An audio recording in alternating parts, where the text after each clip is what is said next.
Despite a $25 million USD price for his apprehension, the Egyptian-born terrorist commander who replaced Osama bin Laden as Al-Qaeda's head is still at large. Ayman Al-Zawahiri was prosecuted for his participation in the bombings of US embassies in Tanzania and Kenya in August 1998, and he is suspected of being involved in the preparation of the 9/11 terrorist attack in New York. Despite his squabbles with other terrorist leaders, Ayman has tremendous symbolic authority and inspires many of his followers to bloodshed.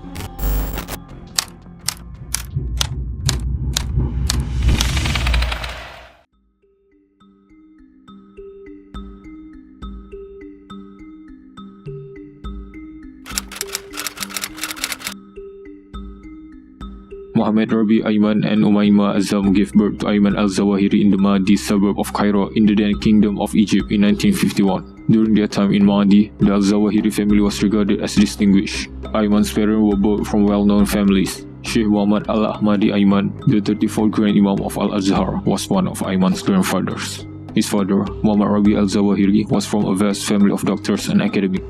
Muhammad Rabi went on to become surgeon and a pharmacy professor at Cairo University.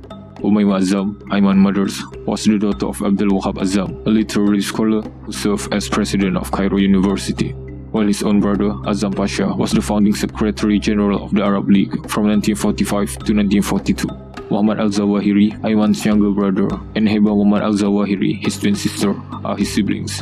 Heba Muhammad Ayman, Ayman's sister, is a professor of medical oncology at Cairo University National Cancer Institute.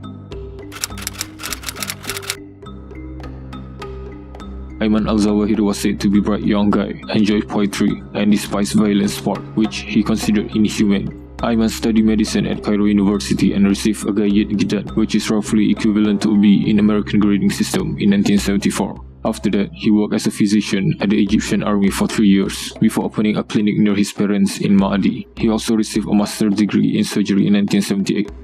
Ayman Al-Zawahiri has also demonstrated a radical grasp of Islamic theology and history. He can communicate in Arabic, English, and French. As a student, Ayman was involved in youth activism. Under the influence of his uncle Mahfouz Azab and Professor Mustafa Kamal Wasfi, he became both religious and political.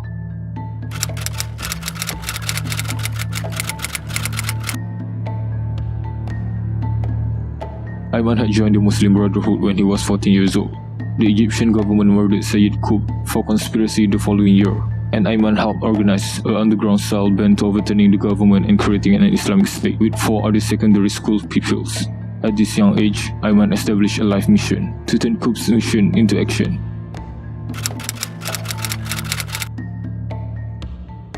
At least 4 times, Ayman Al-Zawahiri has married. Azza Ahmed Nawari and Umaymah Hassan are 2 of his spouses. His 2 additional wife identities are remain unknown to the general public. Ayman married his first wife, Azza Ahmed Nawari, a philosophy student at Cairo University, in 1978. Their wedding, held at the Continental Hotel in Opera Square, was exceedingly conventional, with separate sections for men and women as well as no music, photos or other display of joy. When the US attacked Afghanistan in the aftermath of the September 11 attack in October 2001, Azza had no notion that Ayman had allegedly been a jihadi emir for the previous decade. Umaymah Hassan, one of Ayman's 4 wives, issued a message in the internet in June 2012 praising Muslim women's involvement in Arab Spring.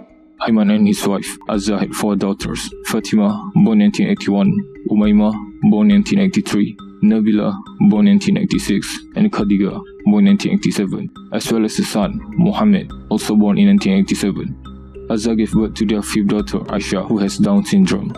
In 1997, 10 years after Muhammad was born, one of Ayman's 3 surviving wives gave birth to a daughter called Nawar in the first half of 2005.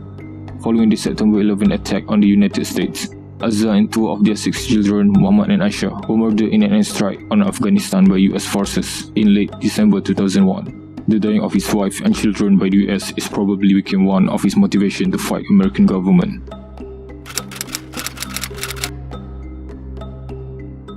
Ayman Al-Zawahiri worked as a surgeon in the medical area. Ayman traveled to Saudi Arabia for Hajj in 1985 and stayed for a year to practice medicine in Jeddah. According to reports, in 1986, he met Osama for the first time in Jeddah. He became Osama's personal advisor and physician. Ayman served at Red Crescent Hospital helping wounded refugees in Peshawar, Khyber Pakhtunkhwa, Pakistan in 1981. He met Ahmad Kadir there, and the two had several chats about the necessity of Islamic administration and the need of the Afghan people.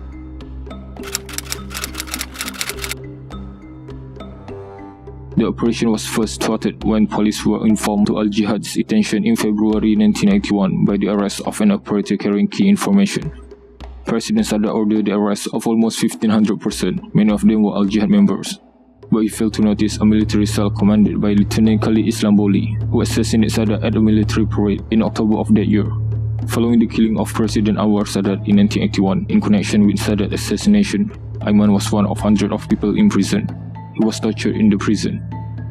In 1993, Ayman's and Egyptian Islamic Jihad ties to Iran may have led to suicide bombing attempt on the life of Egyptian Minister Hassan al-Alfi, the man in charge of putting an end to Egypt's Islamist assassination campaign. It failed, as did an attempt 3 months later to murder Egyptian Prime Minister Atif Siddiqui. Siddiqui's automobile was bombed, killing 21 Egyptians and killing a schoolgirl, Shaim Abdel Halim. Her burial became a public spectacle, while thousands chanting, "Terrorism is the enemy of God." As her coffin was carried through the street of Cairo, the authorities apprehended 280 more Al-Jihad members and put 6 of them to death. Ayman and his brother Ayman Al-Zawahiri were condemned to death in 1991 of their major participant in anti-Egyptian government action in 1990s. The Egyptian Islamic Jihad first accomplishment under Ayman leadership was the 1995 attack on the Egyptian embassy in Islamabad, Pakistan. However, Osama bin Laden disapproved of the operation. Ayman provided guidance for the Lal Masjid siege, codenamed Operation Silent. In July 2007, this was the first time it was proven that Ayman was waging jihad against the Pakistani government and directing Islamic terrorists against the Pakistan state. When Pakistan Army Force, the Special Service Group, took possession of Islamabad Al Masjid, Red Mosque, they discovered a letter from Ayman directing the mosque and madrasa operators, Abdul Rashid Ghazi and Abdul Aziz Ghazi. A total of 100 people died as a result of this war. Ayman was also charged with the killing of former Pakistani Prime Minister Benazir Bhutto on December 27, 2007.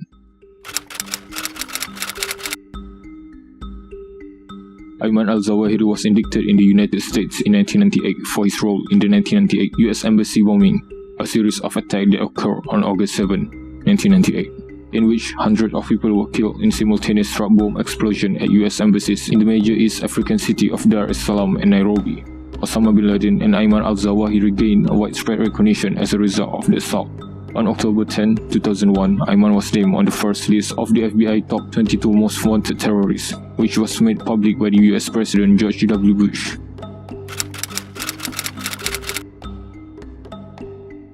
Ayman Al-Zawahiri was the Egyptian Islamic Jihad's second and last emir, succeeding Abd al-Zumar in the later post when Egyptian authorities condemned al-Zumar to life in prison. Ayman rose through the rank of Egyptian Islamic Jihad to become one of its most powerful organizers and recruiters. Ayman hoped to recruit military commanders and stockpile weapons before launching a comprehensive revolt of the present system at the proper time. Ayman met Osama bin Laden in Peshawar, who was operating Al-Mujahideen base named Maktab Al-Khadamat, which was formed by Palestinian Sheikh Abdullah Yusuf Azzam. Ayman and the other Al-Jihad fighters were at the conflict with Sheikh Azzam, with whom they battled for Osama financial resources because of their hardline positions. Ayman had 2 fake passports, one from Switzerland in the name of Amin Uthman and another from the Netherlands in the identity of Mahmoud Hifnawi. During the Afghan conflict, Ayman led his own organization, bringing in and training volunteers from the Middle East. Some of the $500 million pumped into Afghanistan by the CIA found its way to his outfit.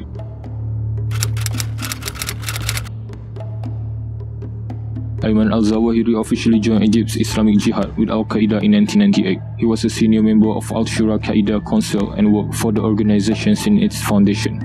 He was frequently referred to as Osama bin Laden's lieutenant, yet Osama handpicked biographers referred to him as Al-Qaeda's true brains. The US State Department said on April 30, 2009 that Ayman had emerged as operational Al-Qaeda and strategic commander, but Osama bin Laden was now only the ideological figurehead of the organization.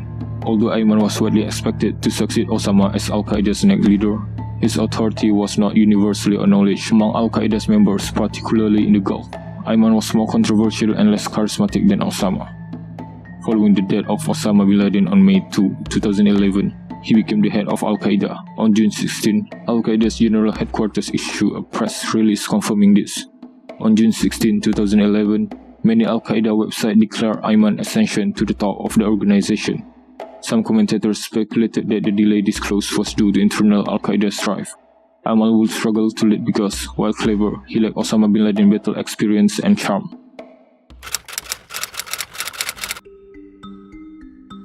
Ayman's location remained unclear since the US invasion of Afghanistan.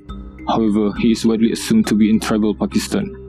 Despite the fact that he routinely published videos of himself, Ayman did not appear with Osama in any of them after 2003. The Pakistan Army conducted an offensive in Wana, Pakistan in 2004. The soldiers had him stuck in the middle of the fight, according to the reports.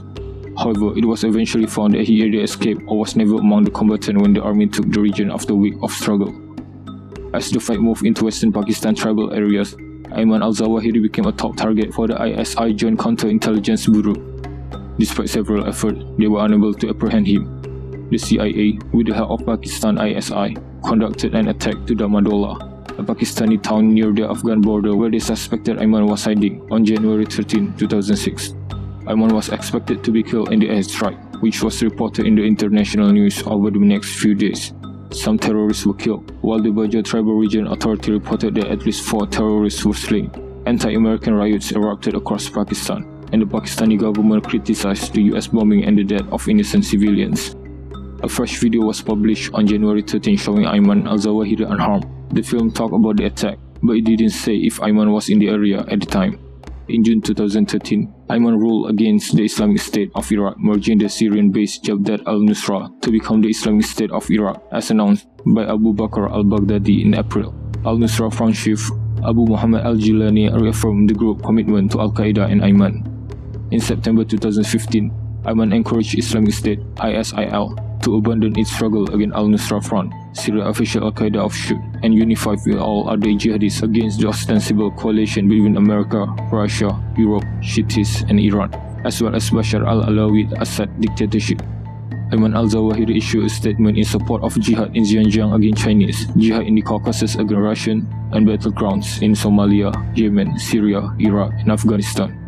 Ayman endorsed, quote, "Jihad to liberate every span of land of the Muslim that has been usurped and violated, from Kashgar to Andalusia, and from Caucasus to Somalia and Central Africa."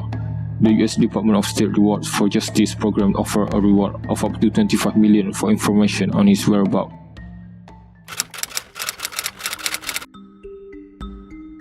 The commander of Al-Qaeda appeared in a video published on the 20th anniversary of the 9/11 attack on September 11, 2021, amid rumors that he was dead. Ayman Al-Zawahiri, who replaced Osama bin Laden after his death in 2011, hailed Al-Qaeda's strike, including one that attacked Russian forces in Syria in January, in an hour-long address. The film, which was apparently created and published by Al-Qaeda's official media arm As-Sahab, is the first new look at Ayman since rumors of his death from sickness first surfaced late last year. However, rather than putting an end to speculation over his death, the video further furthered, given the action mentioned in his speech merely served as a confirmation that he was alive until January. While Ayman mentioned the US military exit from Afghanistan after 20 years of war, which was originally agreed in February 2020 under the Doha Accord, he did not mention the Taliban captures of Afghanistan and the capital Kabul last month. Given that Al-Qaeda is hailing the Taliban takeover as their largest success since 9/11, the omission looked obvious by its absence.